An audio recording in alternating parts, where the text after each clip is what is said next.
Bienvenue aux capsules du Prof Jeff sur l'apprentissage.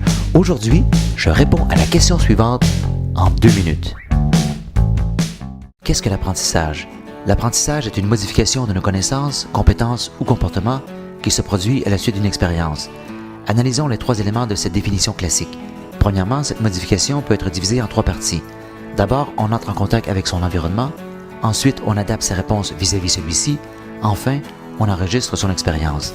Entrer en contact avec son environnement signifie sentir un écart entre ses expériences accumulées et sa situation actuelle.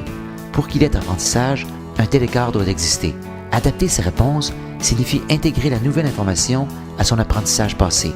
Pour qu'il y ait apprentissage, cette capacité de donner une signification à une nouvelle information, soit par association ou inférence, doit exister.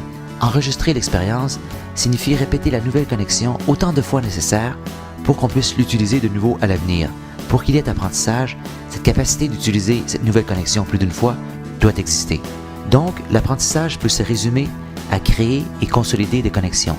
Et ceci est évident lorsqu'on regarde le cerveau.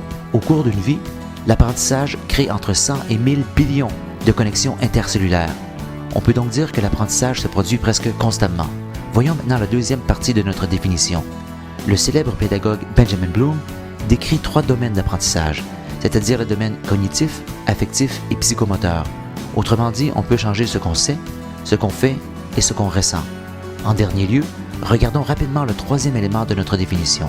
L'expérience est ce qui différencie le changement apporté par l'apprentissage de d'autres types de changements tels que le développement biologique. Donc, pour qu'il y ait apprentissage, le changement doit venir d'une interaction avec son environnement. En un mot, apprendre, c'est s'adapter par rapport à ses expériences précédentes. Merci d'avoir consulté cette capsule et à la prochaine.